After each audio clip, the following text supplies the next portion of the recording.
Welcome to the Abuse Prevention and Response Safety Training presented by the Butler County Board of Developmental Disabilities. Before we get started, I want to talk about having a safe person. So I'm going to explain who a safe person is, and as I'm explaining this, I want you to think about who in your life might be this person for you. So a safe person is someone that you trust and can talk to about anything. This person is someone you feel safe and comfortable around. This person is honest with you. This person helps you when you need it. This person keeps their promises to you. And it's someone that you have known for a long time, so you know that their character is good and that they have only the best intentions for you.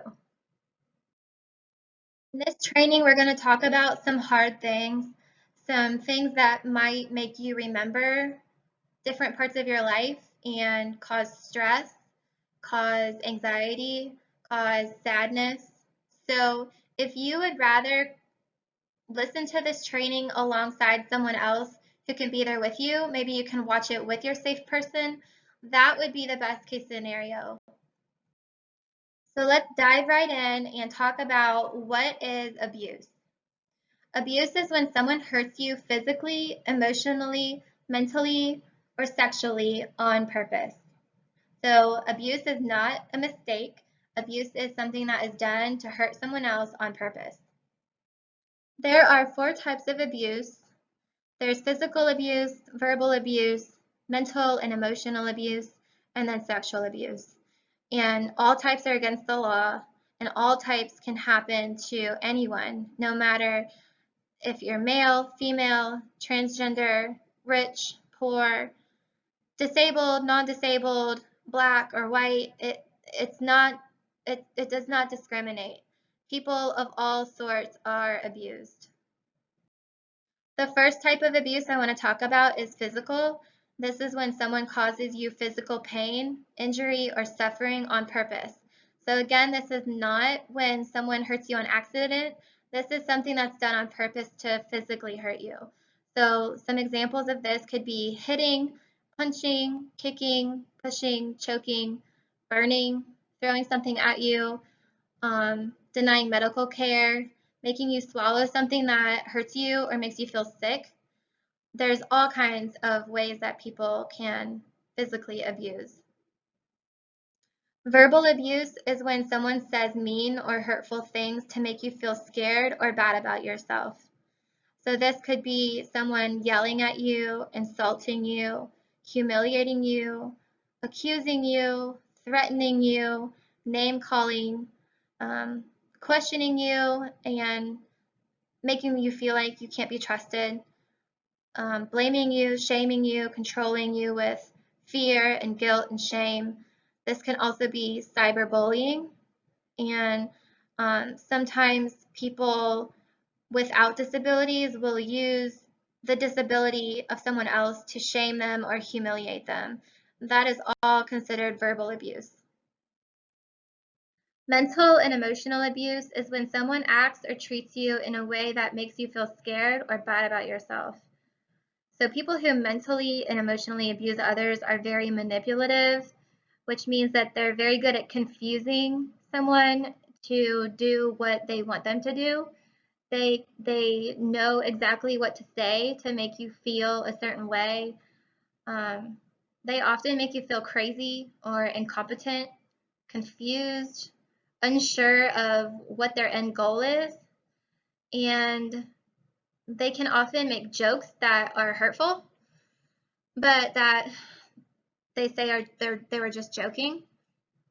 They're very unpredictable. They're very jealous. They blame a lot. They deny things. They make you feel guilty. They lie. They threaten. Sometimes they even stalk, which means that they're following you and watching you, which makes you really uncomfortable and feel scared at all times. So this can also happen through cyberbullying. Unwanted touching and sexual abuse is when someone touches you on purpose without your permission. So this could start out as something like they're playing with your hair and it's not something you gave permission for, or they're putting their arm around you just to see what they can get away with. They're kind of testing the waters, and that can then lead to forced kissing, unwelcome sexual touch, rape, sexual harassment. They might hold you down or force you to watch porn. They might take sexual pictures of you or force you to touch them sexually. The word consent is really important when it comes to abuse, because this means that if you give your consent, you give your permission for someone else to do something that they've asked. That's really confusing. So let me see if I can explain that better. Um, I'll give you an example. So if someone is wanting to kiss you and they ask if they can kiss you, if you give your consent, you're giving them permission and saying, yes, it's okay for them to kiss you. Now, if you say anything other than yes, I give my consent, or yes, that's okay with me, then they should not kiss you. So if you say no, they definitely should not kiss you. And if you say, I don't know, that's still not a consent. That's still not you giving permission. That's you saying, I don't know that I'm comfortable with that. So they should still not kiss you.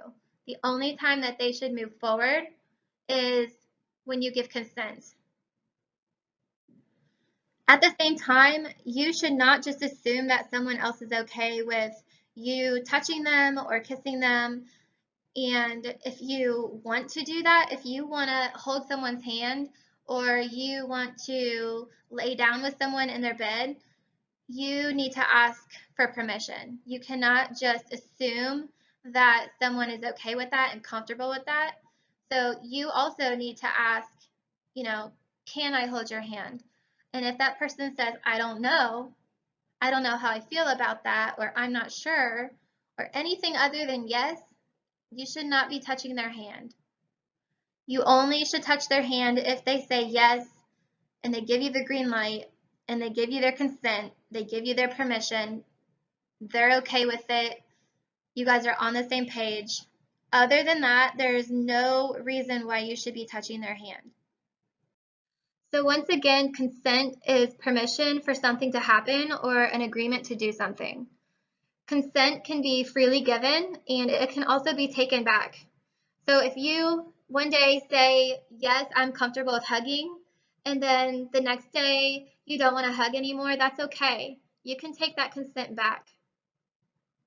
Consent is informed, so that means that you know exactly what you are agreeing to.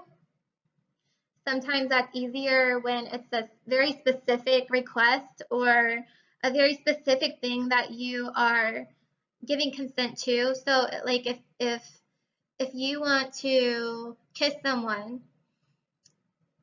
it is a lot easier for them to understand what you're asking and what exactly you're wanting to do. If you say, I would like to kiss you on your mouth, then that gives them an informed decision where they can decide whether or not they're comfortable with you kissing them on the mouth.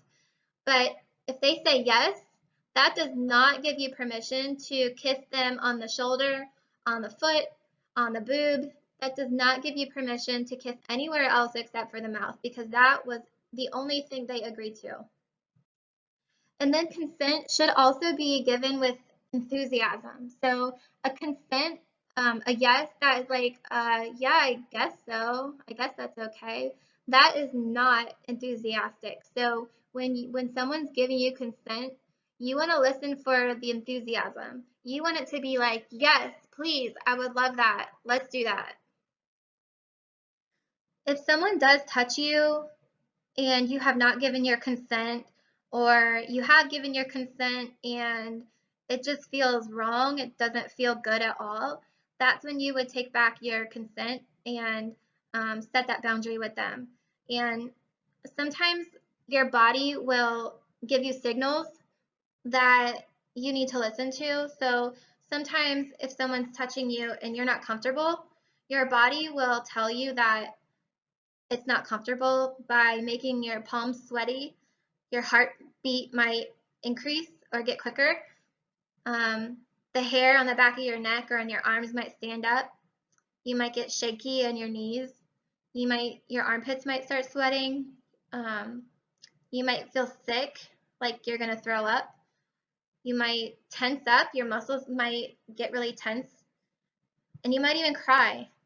So you just want to make sure that you're listening to your body throughout this whole experience. And if something doesn't feel good, say it right away and say that you don't feel comfortable, that you want to take back your consent, and that you want to set that boundary again.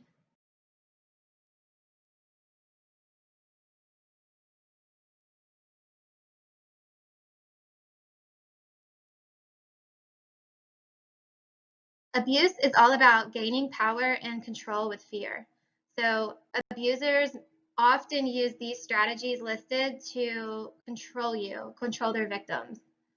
One of them is playing mind games, and by this I mean that they're always confusing you with the truth and with lies. So you never really can think straight, and you're always doubting yourself, and you can't trust yourself. They also will keep you guessing about how they're going to react about something or what mood they're going to be in. So it's kind of just like you never know which is up and which is down. You're not able to think straight, and they like it like that because they want you to be confused and never know what's coming next.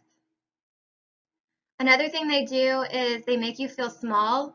So by this I mean that a lot of times they will be mean. They'll put you down. They'll make you feel stupid and dumb and ridiculous, or they'll humiliate you in front of other people or just in private. They make you feel like your voice doesn't matter and that you don't matter and that they are above you. They also blame you a lot. So if you have something that you're upset about that they've done and you tell them about it, you confront them with that, they will automatically turn that around and put it on you so that you're the one at fault. They make you feel like you can do nothing right and they can do nothing wrong. And they also make it seem like you can't they can't trust you, that you just have bad motivations and bad intentions and you're just out to get them. So they can't trust you and they can't believe that you're doing the right thing. They also just straight up scare you by threatening you or by intimidating you with throwing things, smashing things, abusing animals, or showing you what weapons they have. They scare you into listening to them and doing whatever they want. And then another really common strategy is that they try to isolate you. So they try to cut your relationships with your family members and your friends so that you turn against them and you only rely on the abuser. That way, other people can't see what's going on and you stop talking to them. But your family and your friends know you the best, and so if they start seeing something that's going on, they can pick up on the smallest things because they know you so well. So that is a huge red flag if somebody's trying to separate you from your family or just kind of drive a wedge between you. Abuse is often a cycle that happens over and over and over again within the relationship. So I'll start with the honeymoon period. That part of the circle is when everything is awesome. Everything's going well. You feel really cared for. That person might be giving you gifts and they're saying the nicest things. They say sorry. They make you feel sorry for him or her. They make a lot of promises to change and be better for you. They take responsibility sometimes, but then they also start blaming you as well. So this is kind of just the holding pattern, the calm before the storm. And then from the honeymoon period, it starts moving towards tension building. So this is when little things start to build up. Maybe it's a little fight here and there, a little argument, a little blaming, a little criticism. They might yell at you. They start trying to control you and get jealous, and then that it slowly builds, but then it quickly leads to an explosion. And that is when the abuse happens. This is when the physical, emotional, or sexual threat happens or attack happens. And then after the explosion, the abuser wants to control you again because they don't want you to run away. They don't want you to tell anybody. And so it goes straight back into the honeymoon period again, where they are asking for forgiveness and apologizing and being really sweet and really nice to win your heart back and to win you back. And they make promises again that they'll be better, it will never happen again. But because of this training, you know that it's going to happen again. If they hurt you once, they're going to hurt you again. It's just a cycle. And so even when they're making all these promises and they're it's really hard not to believe them because they're really good at lying and tricking us. They're master manipulators. And so I'm not sure like really how long it takes to go through this cycle one time around, but it just keeps going. And if you've been in an abusive relationship, you know what this is like. And it's like a trap, and it's really hard to get out of. Abuse causes trauma. And trauma is the experience of something really scary or painful that takes away your sense of safety and your ability to cope. This may result from a single experience or recurring experiences. As you can see in the photo here, there's a girl covering her face and there's a couple of ghosts behind her. And that's kind of how trauma feels. Wherever you go, this trauma follows you, and it reminds you of what happened all the time. And things throughout your day might trigger those memories. Maybe someone's voice or a smell or a place that you remember where that trauma happened.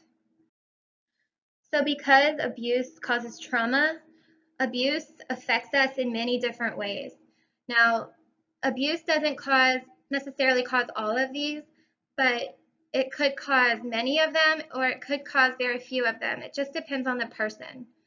Physically, abuse and trauma can affect us by making us not want to fix our hair, not wanting to get dressed, not wanting to shower. We may have unexplained injuries, stomach aches, we might be sick a lot, and we might wet the bed. So physically, our bodies are reacting to this emotional stress, this trauma that we carry with us. Mentally, it often will make us feel unworthy, that we have no control over anything, that we can't trust other people, that we're trapped, that this is our fault, that you can't tell anyone, and that no one will believe you. Trauma and abuse also affect us behaviorally. So this could result in not wanting to take care of ourselves. This could cause us to have trouble sleeping or eating or focusing. We could struggle to make and keep friends. We could spend a lot of time alone. We might want to hurt ourselves or hurt others, or we might want to damage things. And we also feel very cranky, very irritable. Emotionally, we can feel a lot of guilt, shame, depression, fear, anger, confusion, and hopelessness. So going back to our relationship circle, who do you think are most commonly our abusers? Are they strangers that we don't know? Are they weak connections, people that we see regularly but we don't really know that well? Are they the strong connections like our family and our friends that we know really well and we see all the time? It's actually our strong connections. So abusers are normally the people that we care about and trust, and who have access to us that we see a lot. So it could be a friend or a family member, a boyfriend or a girlfriend. It could also be your staff because you see them very often. Just anybody that is close to you and has access to you and that has built trust over time with you.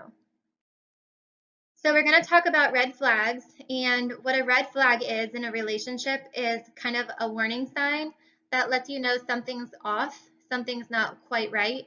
And a red flag is something that you need to pause and think about and kind of reflect on the relationship and the person and see if this is someone who might be abusing you. If you think that if you are seeing red flags and you think that this person could possibly be abusing you and you might be in an unhealthy relationship, make sure that you talk to your safe person. So here are just some scenarios that might be a red flag for you. You've lost the desire to take care of yourself. This person touches you without asking. This person scares you with guns, knives, or other weapons. This person pressures you to use drugs or alcohol. This person threatens to hurt you or someone you love. This person destroys your things. This person doesn't let you go out in public. This person doesn't let you make your own decisions. This person looks at you or behaves in ways that scare you. This person shows extreme jealousy when you spend time alone or with someone else. You're not allowed to talk to doctors or counselors alone. This person tells you that you can never do anything right. You never feel comfortable disagreeing or telling this person no. You never really know if you can trust what this person says. This person always reminds you of your mistakes. This person is always embarrassing you in front of others. You are dependent upon this person and never want to be apart. You never feel comfortable disagreeing with this person. You feel like you're being watched even when you are alone. Being around this person makes you feel nervous. You feel afraid when this person brings friends over. This person wants to keep secrets about your time together. This person is mean to animals. You don't like being alone with this person. You feel like you shouldn't talk to your friends or your family anymore. Your friends and family don't like this person. This person pushes boundaries that you have set. And this person demands your phone, email, and social media passwords. If you have or are currently experiencing any of these red flags, please make sure to talk with your safe person. People with developmental disabilities experience much higher rates of abuse than those people without developmental disabilities. And there are many reasons why. So let's just go through these together. So abusers don't think that you will know what is happening. Abusers don't think you are able to fight back. Abusers don't think you will tell anyone. Abusers don't think anyone will believe you if you do tell. Abusers take advantage of your isolation and vulnerability. Abusers take advantage of your lack of boundaries and advocacy. Abusers are often in support roles and use their authority to gain compliance and submission. But there's a lot that we can do to rewrite that story. We can learn about abuse and understand what is happening by watching videos like this or just talking about it with your friends and your family. It's not a comfortable conversation, but it's a conversation that we need to talk about. You can also fight back. So even if you have a disability in one way or another, there are ways that you can fight back.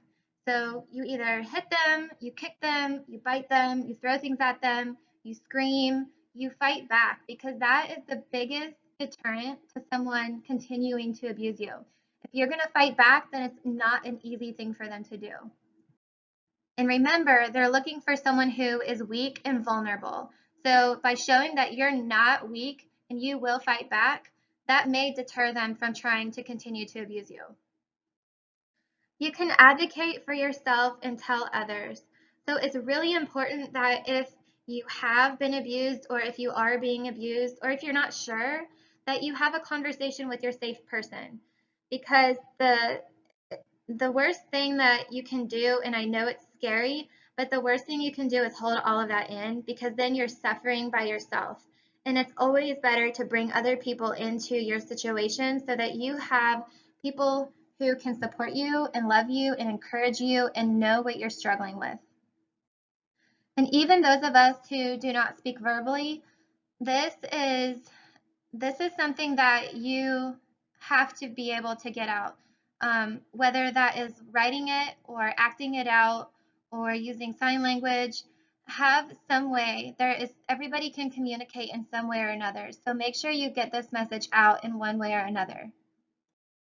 You can learn about your body and the anatomy of your body. The more knowledge we have, the more educated we are about the names of different body parts and things, the more protected we are against abuse, and the better able we are to describe what happened if something does happen to us. Building a community around you is not only fun, but it's actually a lot safer than just going through life on your own. Because when you have a strong network around you of family and friends and neighbors and community members, there are a lot more people looking out for you. There's a lot more people that know your name, know your situation, and are watching out for you to make sure that you're happy, that you are well taken care of, that you are doing well. So you'll have a lot more eyes looking your way if something ever does go wrong. Remember, abusers try to isolate their victims as much as possible. So if you are more connected, this is also a huge deterrent, that it's not going to be as easy to get you alone and get you away from other people. And remember, if somebody who is above you in authority, who is maybe a parent or a staff member or an adult, it's just somebody that has kind of that control over you, they cannot force you to do something that makes you feel uncomfortable. So even if you respect that person and they ask you to do something, you do not have to do that. You are an adult, you are a person, you have rights, and you need to step up and stand up for yourself. Does anyone know the story behind Captain America and Wonder Woman? They actually came from nothing. They were just regular people. No one knew their names. They were weak at first, but then they discovered that they had powers that could help protect themselves and other people. They were taking a lot of abuse and people trying to hurt them, but they learned that they are strong, they believe in themselves, and they stand up for what's right. When they need help, they do ask for it because they know that they're better together, and they know that sometimes the fight is too big for just one of them to conquer by themselves. This is very much how us regular people, us mortals are. When something is wrong in our lives and we're struggling a lot, we need other people. We need to bring other people into it so that we're not alone in that struggle. So if like I said, if you have been abused or if you are being abused, definitely talk about this with your safe person or with your safe people. Another way to protect yourself and prevent abuse is by becoming as independent as possible. So instead of having someone bathe you and feed you and dress you, try as much as you can to do some of those things on your own, because when you rely on other people, you're more vulnerable and accessible to someone if they would want to abuse you. So if you can just try to be as independent as possible, then you don't need to rely on other people to provide those basic needs, and have access to your body at all times. It's really important that you also learn how to speak up for yourself. So by advocating for yourself, that means to speak up. We have a speak up group that meets once a month, and you can join that group and learn about what that is and how to do that better. You can also learn self-defense. So this is, protecting yourself in a physical sense. If somebody is attacking you, they give you strategies to fight that person off and deflect them so that they can't hurt you. Like we said on this last slide, you can strengthen your social network. That way you have more people around that are watching and caring about you. Try to stay with the group. Avoid being alone and isolated with someone, because that, again, is what abusers look for, is someone who's kind of alone, isolated, vulnerable, where other people aren't going to see what's happening. And then determine and communicate your personal boundaries. So make sure that you are clear with yourself first about what you do and do not approve of as far as other people touching you. And once you decide what you are and are not okay with, make sure you communicate that to whoever you're dating or your parents or your staff members, anybody that needs to hear those boundaries. Make sure that you are speaking up about those. So there are many things you can do when you do decide that you want to get help. The first thing is we need to be brave and honest with ourselves. We need to be aware of what's happening, and we need to try to understand it and admit that that is what is happening, because if we try to deny what's happening, then we're never going to get the kind of help that we need.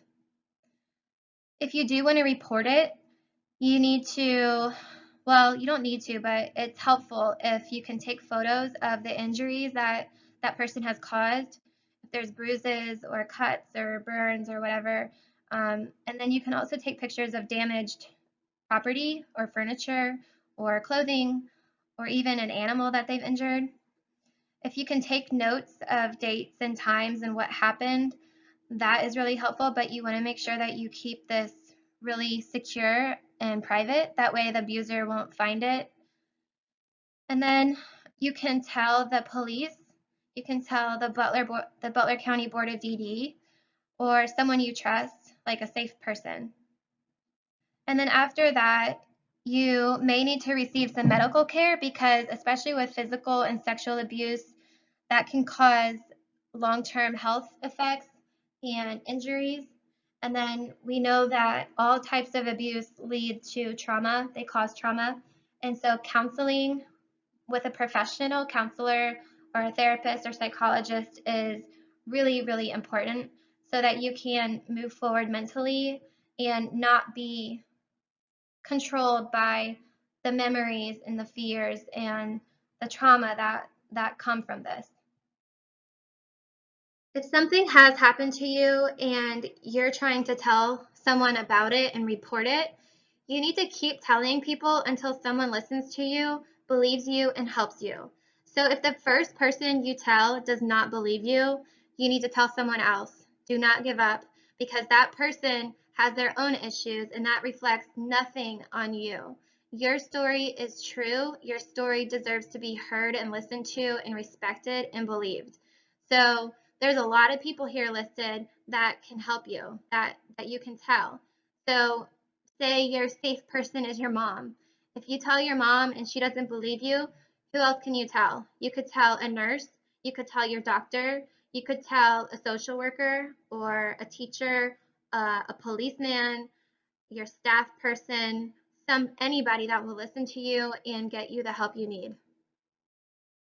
As soon as you tell your story, you turn from a victim into a survivor.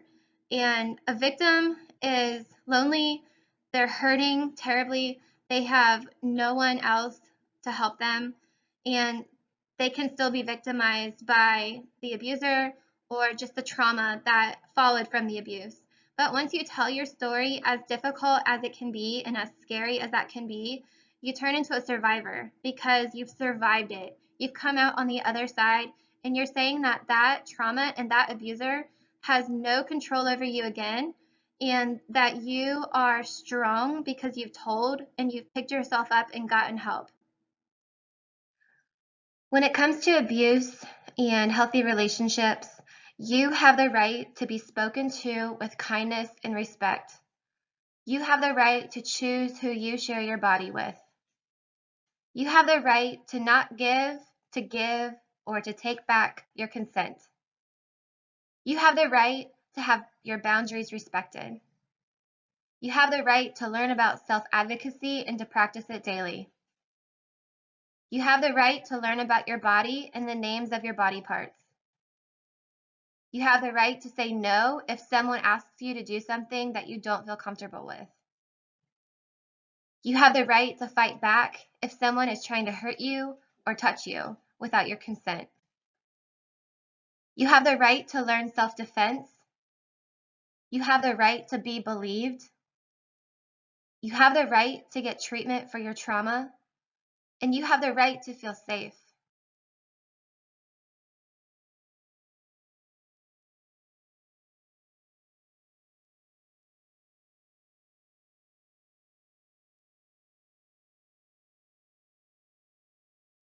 I know this training has been hard and heavy to listen to and to think about, but I just want to encourage you that if you have been abused in the past, or if you're currently being abused, please talk with your safe person or someone who is going to believe you and help you get the treatment you need. Thank you so much for watching this video. Again, this is presented by the Butler County Board of Developmental Disabilities. And if you would like to reach out to us with any questions or feedback, you can email us at communityconnections@butlerdd.org, or you can call us at 513-785-2800. Thanks so much.